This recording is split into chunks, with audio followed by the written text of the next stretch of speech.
All right, good evening, everyone. I am System Chalk, and we're on to our 18th episode of the Book of Hours YouTube first playthrough in terms of the VOD. I mentioned on yesterday's, or I guess Monday's episode that I am a little bit rushed in terms of making these, and I can actually share the reason. I found out that the comedian Dara O'Brien is in town today, so I was able to,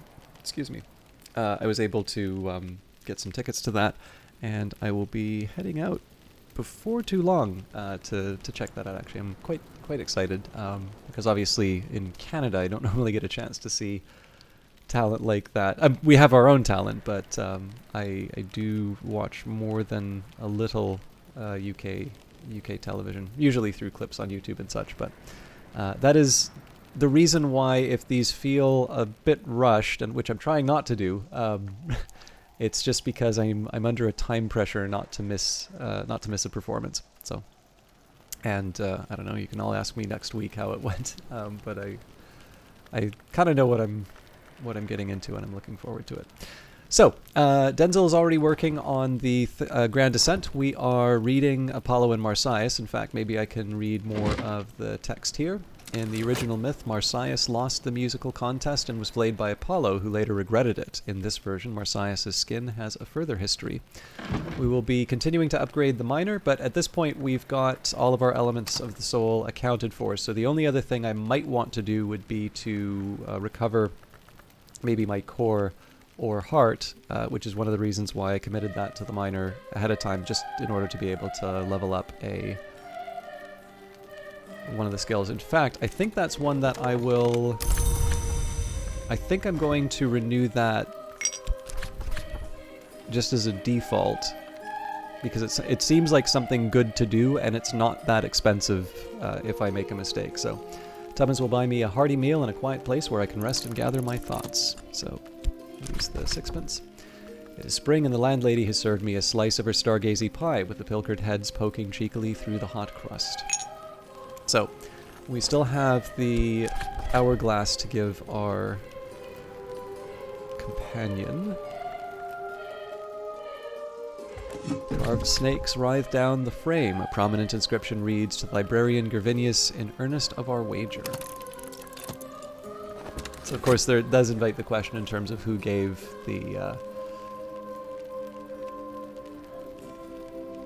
gave it to Gervinius Van Loren. I'm actually kind of curious, because of the reference to Van Loren in closing the winding stair. I wonder if this could actually be something that Collars gave him. But I'm not quite sure how the timelines line up for that. But this is one of the things that I kind of find a bit difficult in terms of broadcasting, is that I find it most useful in terms of these games to form a number of hypotheses.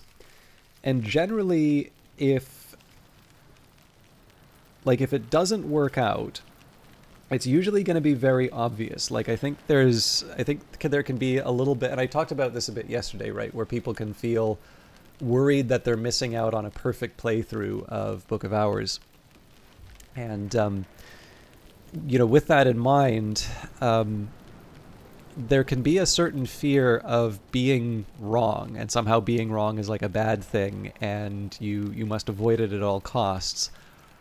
But what that can often wind up doing is that can get you to a certain level, which is good. Like, in the end, you want to be like, the one thing you don't want to do is to not care and not have results. But the one thing you don't want to do is stagnate at a level which says that you can do a set of, let's say, minor tasks. I'll say minor tasks in the sense of things that might be below your overall capability as a person without error. But the cost of that is that you don't take on bigger things, because of course it's the bigger things that will probably prove to be more memorable and rewarding for you. And generally for those, it means you actually need to wrestle with them. You sometimes make mistakes. Sometimes you just think of a different way of handling things. I mean, sometimes you get them right away. But in the end, what I tend to find, especially for the secret history setting, because a lot of it will always be little fragments and different just different touches, and you'll wind up sort of filling in the picture from a book, which will generally be randomly allocated. So it'll be from a common deck, but it will not. You're not guaranteed to get one particular book rather than another. So, I mean, for my own part, I have certain perceptions of skills and their the ease with which they arrive, because, well, number one, because of the frequency of certain aspects, but also just because over a certain number of playthroughs, there have been some things which I get immediate access to and other things that I get later access to, and other people may, experience things differently. But the big thing about this is that you're not guaranteed to get the information all at the same time. Everybody's going to be given a different perspective in terms of this setting, at least for their first encounter, because there is just a different order in which you see things, and as a result, they'll lead to a different way of thinking about them. And that's even beside just whatever background people are bringing to their considerations.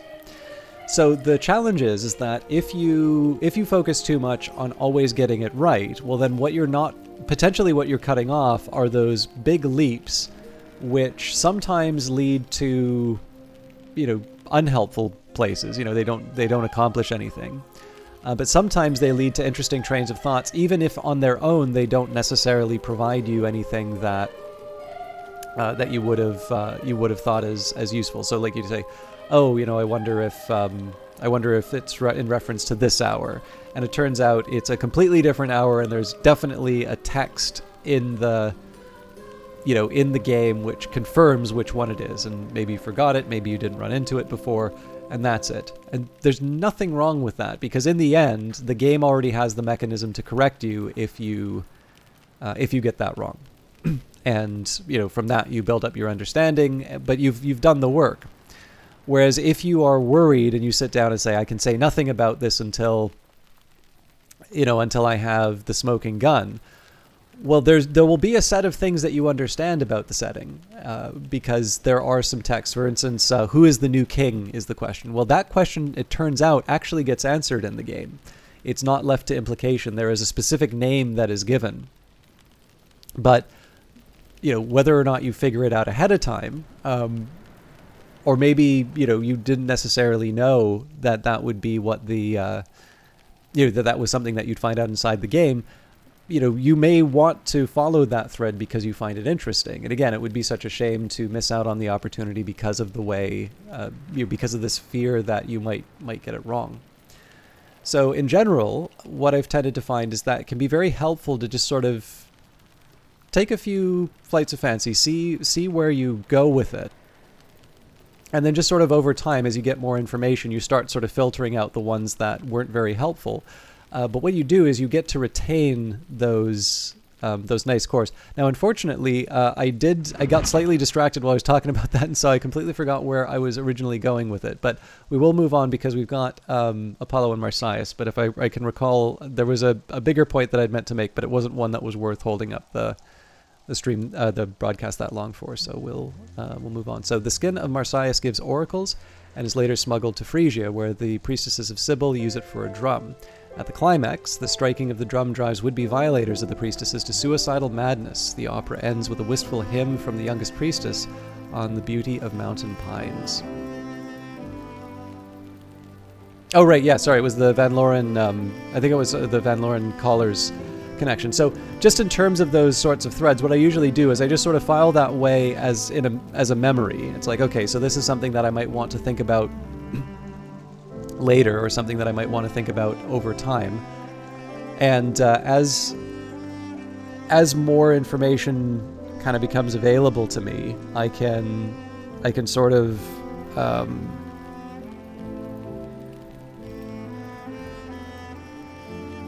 I can weave that into something a little more coherent. Anyways, I'm repeating myself at this point here, so I don't remember where I was going to put the storm and storm. Oh, hang on. I think the Calyptra book had at least Solace or Storm. And surgeries and exsanguination. So in this case, the heart that I claimed wasn't necessary because we've already got the... we don't have the skills, so we can just add that to the considerations right away. But perhaps what I'll do if there's enough time, maybe I'll just work at the sweet bones and make a little bit of money to, to pay for my food. Okay, so here is the third floor. The third floor of the Grand Ascent, rather. By long tradition, each Baron Brandkrug has had their image set in a niche in the Grand Ascent. Later, the Curie of the Isle continued the tradition for their librarians. Okay, so we have the Despoiled Laboratory. This is one that's rather helpful for us, but unfortunately, I have not yet claimed the metal and the winter. And of course, we have a bunch of books to deal with, so we'll probably get the metal and the winter, if nothing else, just by reading enough books and committing the elements of the soul. But we can work with other things until we get there. We also have the Shadowed Atrium, so that is a 5-knock 5 lantern. So the lantern is actually something I can probably handle. If I bring in Reverend Timothy and I boost him with a memory and then provide him the mirror scope, we're good. So I'll maybe do that on a sunny day. Alright, and this tool has boosted their aspects appropriately. So at this point, I would have been talking with the miner. This, you can see here, given how the day turned out, this is why I was willing to give up those elements of the soul to catalog the books. There was just no way that was turning out. So as a result, I'm able to use the miner's assistants to open up the Foundry, and then we can use Mrs. Kill, if we want, to boost our heart. Although I'll probably use her first to get memories, and then we'll maybe consider the heart path later. So this room has not only been abandoned, but vandalized. Someone has smashed the place up and scrawled W signs on the wall in blood and soot. I will need assistance to return it to use.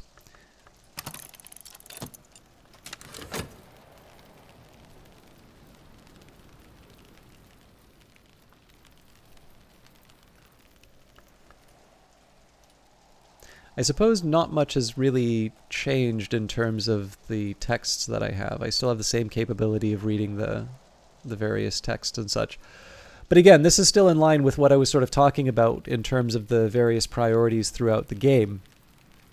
I'm in a good spot in terms of reading lots of different books now, and as a result, if I feel like I need a particular element of the soul, I have the option of committing it to the Tree of Wisdoms. Because I have enough things to do, I maybe want to exhaust those first, because then I'll know what my options are in terms of commitment.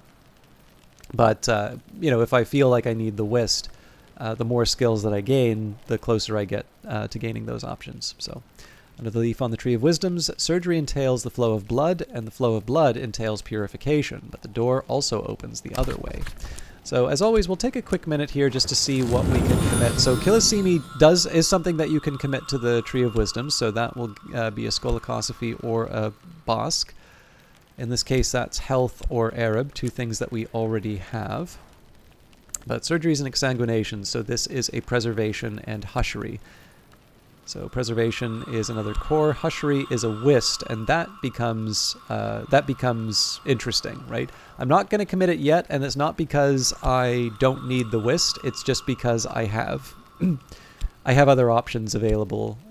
Sorry, was it String and Song? No, it was core. Anyways, we have enough that we can do that I don't feel that I need to use the Wist immediately, but this is an example of something that I would be maybe a little bit more comfortable making a decision with, because I don't have the Bosk availability. If we look at the descriptions, we have the Golden, and the times when nothing was forgotten, 3 flowers bloomed on the Watchman's tree, black, red, and gold. Red is the life that flows in the body's courses, but the blood of the Carapace Cross was golden. Preservation teaches what endures. And then the white, the Watchman's tree, has flowers black, red, and white. Red is the life that flows in the body's courses, and white is the writing at the body's core. Hushery teaches what ends.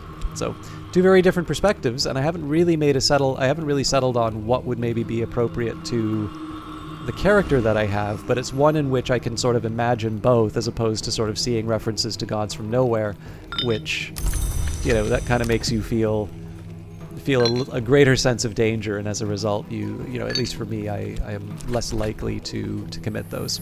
So here we'll do manual labor, just we can cover the cost of recovering the health we didn't wind up using. There's not much work on offer in Brandkrug, but I can find 6 pence worth of odd jobs. And then we can do a day similar to what we did with the miner. In the end, we need to use a little bit more to get Mrs. Kill to help us out. So we've got the Arab in the core that we'll use to bring up her heart aspect. If it winds up being a sunny day, of course, we use the Faust instead to talk with Reverend Timothy. But overall, we can open another room if we so choose, and at least this one is a good idea. In fact, this one would be a good idea as well. Well, I can't open that one though. So yeah, it would be these two. The music room is okay, but not as important as the others. For now, at least.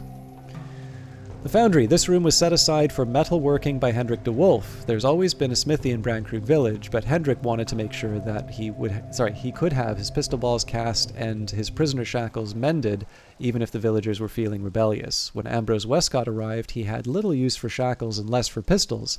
He refurbished the place for his metallurgical experiments. A bad place to be in summer, a good one in winter. And as they used to say in my youth, the day is done, and so am I, but I've earned my pay.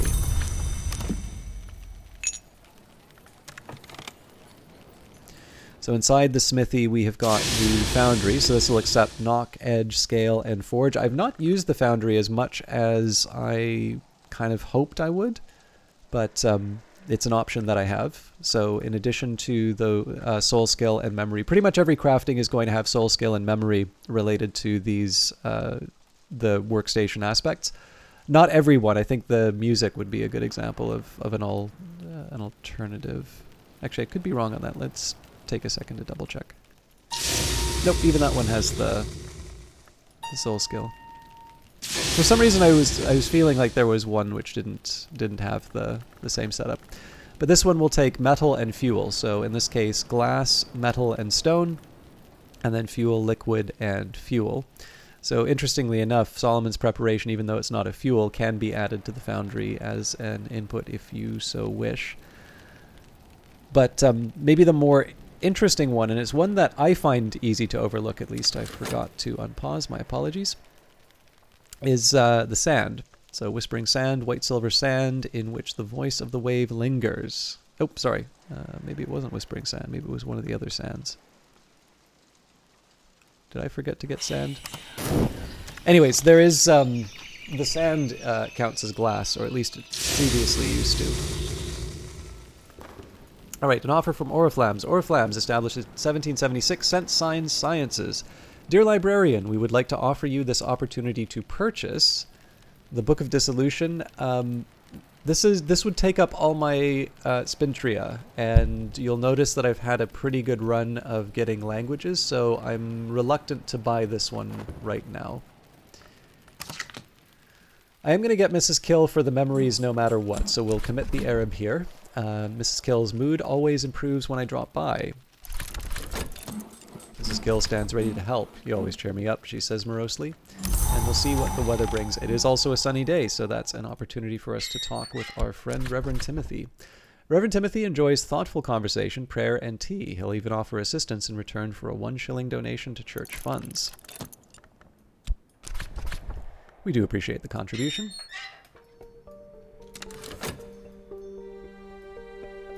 So we'll handle that before we talk with Mrs. Kill. Now, just as a reminder in terms of what we need, why are we using Mrs. Kill? Because we want to gain the web-snared room. How do we gain the web-snared room? She starts with 1 heart, so the core will put her up to 3. We need a heart memory, which will bring her up to 5, and then we give her the cake bowls, which bring her up to 6, which means that without any other interventions, I need to leave at least an element of the soul to give her the boost that she needs. So maybe we'll set the tryst aside for that. You'll notice that pretty much all of my whatever remaining elements of the soul that I have, they're all ones that don't wind up earning me any real money. So that's another reason why cataloging would be a good idea. Now the alternative that I have is I could read the Orchid Transfigurations again, and actually, in retrospect, that probably would have been the smarter thing for me to do. I have kind of committed to using Mrs. Kill. Well, I guess it doesn't really cost me anything.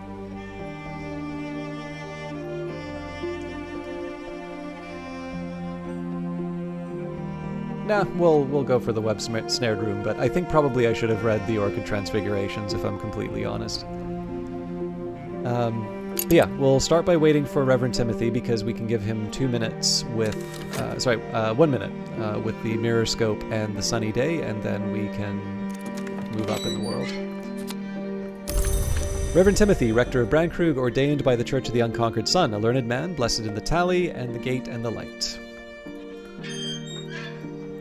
So,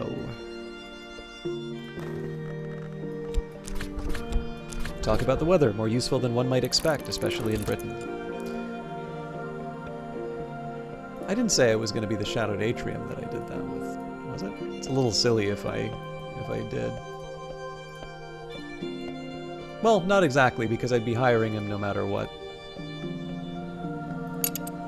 Okay, let's catalog some books. So we know we're not using the Arab, Fet, or Health for anything else.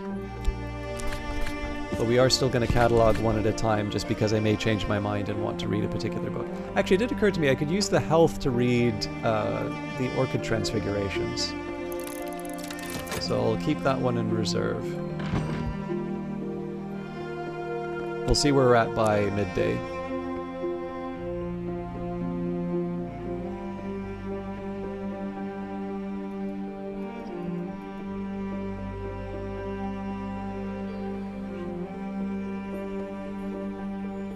Actually, I don't even need the memory.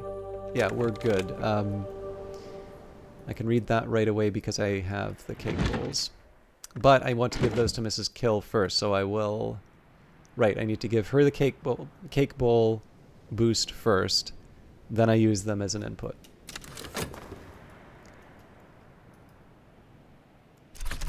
Okay, let's take advantage of the weather while it lasts. I'm going to talk with Mrs. Kill about the cake bowls just so that frees up that resource right away. I can lend my assistant something to help, increasing their abilities. And here we have the 6 letters on necessity, so that's something that the Trist can use. As long as we have 2... Oh, we definitely do.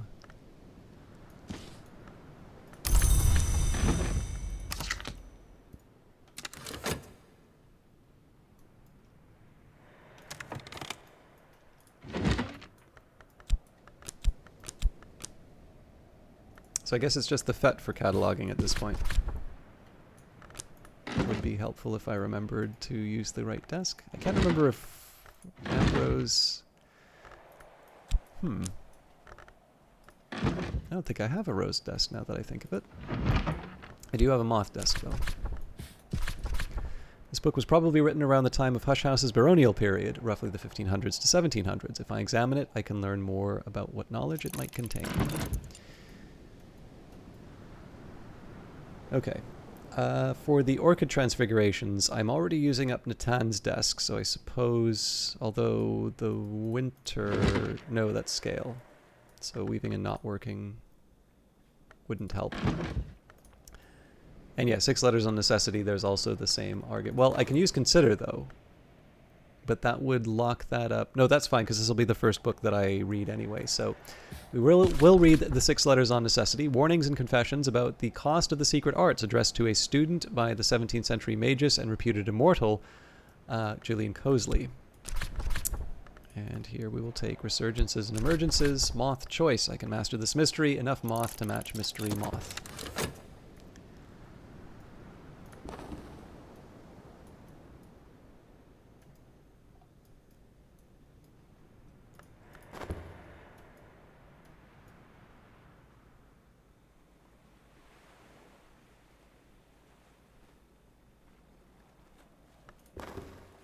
We're also not that far away from Numa, so I don't have that much to worry about losing the memories with. So. Okay. Reverend Timothy, please take a look at this mirror scope. I can lend my assistant something to help, increasing their abilities. And then once Natan's desk becomes available, we will start reading the book. Fekri's Herbery. So this is in Aramaic. It's a 6 nectar text, so that is not going to be an easy one for us to read, but it will be an important one for us to read. And I actually remember that that one gives us satisfaction. So we'll read the text for that when we actually read the book. I can add more things to my consider pile. Now, I do also have some boxes to open, but again, the cataloging is the higher priority because, as you can see, a number of these books are quite straightforward for me to read, which means I can expand my capabilities quite rapidly. Well, at least for me. Obviously, I don't do anything objectively quickly. Okay, Heart the Distant Thunder. We take Weaving and Not Working, and finally we bring Cake Bowls, an indispensable aid for reading heart texts. I can master this mystery. The Orchid Transfigurations Noon, the third volume of a compilation of Quasi-Rosicrucian allegories, supposedly by Robert Flood. This is in the original Latin.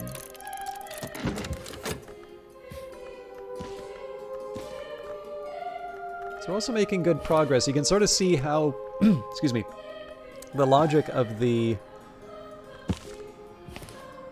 you can sort of see how the logic of this cataloging system works.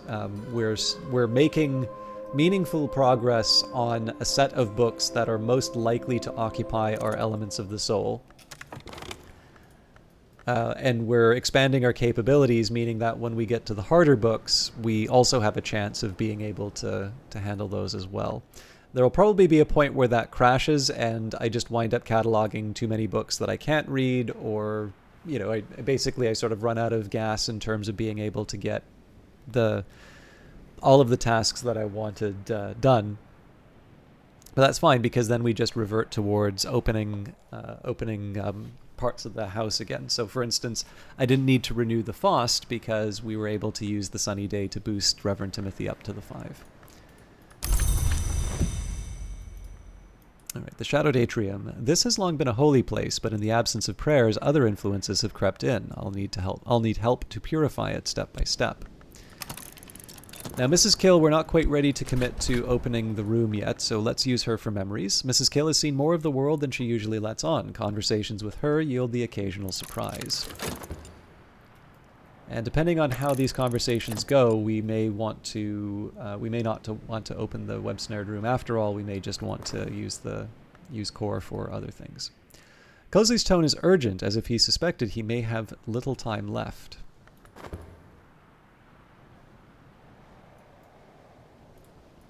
I'll read this book first, and then we'll move on to the heart text, the Orchid Transfigurations, Volume 3 next.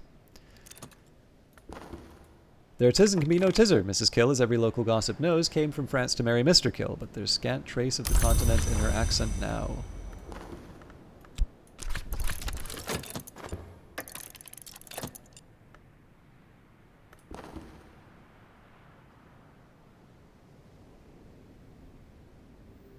I'm trying to remember if I've had any curses that I can't handle right now. Normally I would quarantine the books if there were.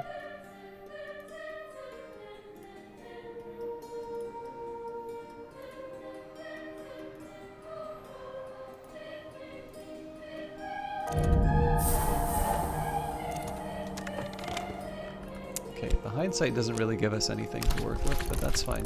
We don't need everything to...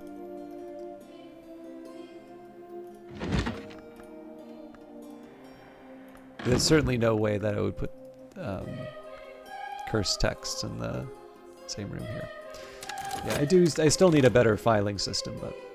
Even the sun can be divided, though it require the Forge of Days for its division.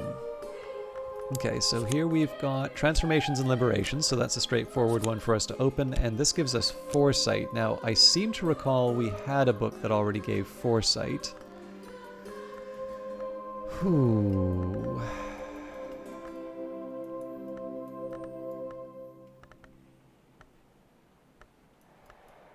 Ettery After, maybe? No, sorry, that's Ettery After is a winter text. Ava's Treasury. I'm gonna make a guess here.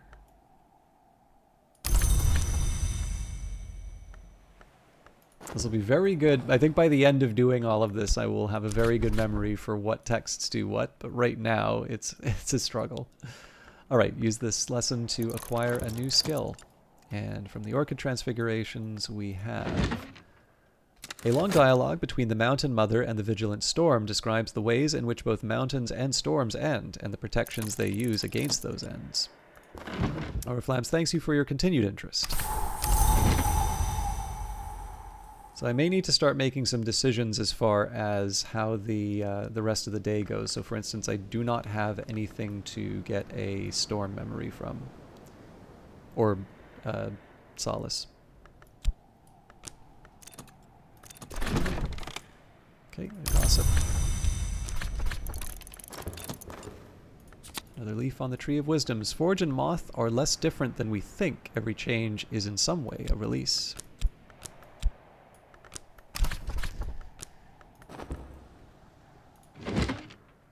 But we must use the knife, said the lion-throned one, the noose, the flame, the waking word against those who have passed the three-valve door, and so none may pass. That is our law and the law of the sun.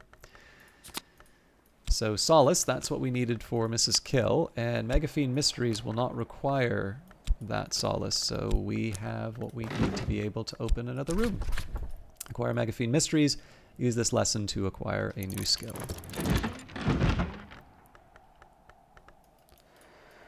Alright, but I do have a bit of a filing problem.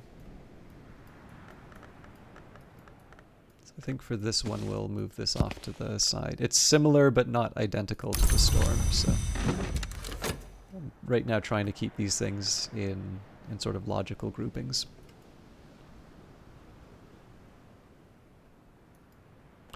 Now I know I'm at time, but let's see if we can finish off Mrs. Kill's work in the Reeking Chamber before... Oh no, sorry, not the Reeking Chamber, the web-snared room. I'll see if we can finish that work before we wrap up for today, just because I know I'm going to have a little less immediate familiarity with the playthrough for tomorrow's episode. There 'tis in Camino Tizzer. Mrs. Kill, as every local gossip knows, came from France to marry Mr. Kill, but there's scant trace of the continent in her accent now. So here we go with the core. Everything goes easier with a song, boosts heart and grail. So we've got the 4, hang on a minute. Right, 4 and then 6 from the memory. Okay, now that I've got the lessons that or the skills that we were aiming for today, so transformations and liberations, we can only commit that to Horamachistry, Ithistry. And that gets me a Faust, and Megaphine Mysteries can be committed to Hushery and Preservation, so this one will give me a Tryst, Revenge, and a Heart Rebirth. This is actually really interesting. So the gods who are, which we call the Hours, ward against the gods from stone, and cast them down. What remains of the gods from stone we call plague, scourge, catastrophe. But if the gods from stone were reborn, would they still be plagues? Would renewal bring peace? The arts unregarded hint that it might be so. And then revenge. The gods who are, which we call the Hours, ward against the gods from stone and cast them down. What remains of the gods from stone we call plague, scourge, catastrophe. If the Hours were cast down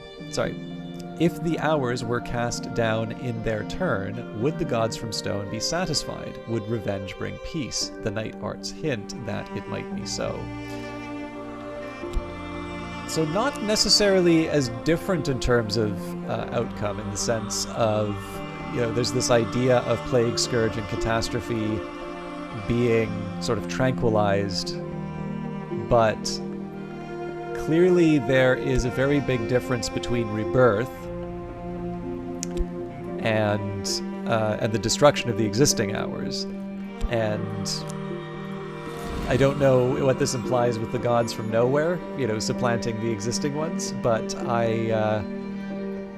there's definitely something that relates to some of the other parts where I'm like, okay, I'm not 100% sure what this results in. And so as a result, this is one where I'd probably want to have a little bit of a think about how this fits with an overall picture that I have of the world. So, exalt with a memory. I can discuss a memory with my assistant. So this gets us our new room. And then tomorrow it's going to be not too different from what we've been doing already. I don't think we have any immediate texts to read. We might want to make an effort on some of these. But really, I think our best bet is to continue cataloging, at the minimum, the baronial period books. I think even the Curia period would be good ones. We have 5 of those. And then from there, I figure it's probably Nocturnal, Solar, and Dawn. Right, memories don't last long outside books, but it's made a difference for the day. The cobwebs here are thick as ivy, clinging to the walls and furniture. Black-furred bodies rustle stickily.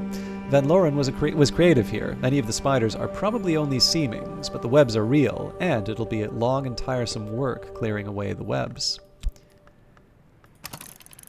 Alright, so that's going to be a minute. I think it's actually not a bad place for me to end here. I believe there is I don't recall if it was a baronial or Curia period book in this, but we do get a tool which will be helpful because it gives us Rose and Moon.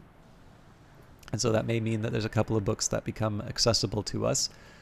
And then, of course, like I said, we've got... in this case, I'd say I'm fairly comfortable in terms of my ability to gain a Wist here, which would give me access not just to Winter in terms of an element of the soul, but it will also give me access to Winter in terms of a helper through Mr. Kill. But as I also said, we have a number of different tasks that we want to accomplish now, none of which necessarily relate to Winter. And one of the things that's sort of nice is that, let's say, after all of this work that I have, I would be able to level up one of these skills, or I would, I'd find something that maybe I want to use that skill for otherwise. So a good example here would be surgeries and exsanguinations. And I say, okay, well, I want Whist, and I'm okay with the white. But I find something else that gives me the Whist, and I say, oh, actually, now would be a good time for me to be able to raise my core even higher, because, Mrs. Kill is a free resource to me, and being able to make her equal to having a 2-heart. I don't believe there are 2-heart characters in this. There's a 4-heart character, but yeah, being able to boost the core to the core plus is actually something that would be a good starting move if I felt that I needed a lot of heart in terms of accessing rooms. And so, the alternative here is not so much about thinking about where I immediately need to get Winter. That's clearly the first priority right now. But if I wind up being able to get that Winter and being able to commit surgeries and exsanguinations to something that maybe is more appropriate for my needs at that time, it just means that I'm even further along the playthrough.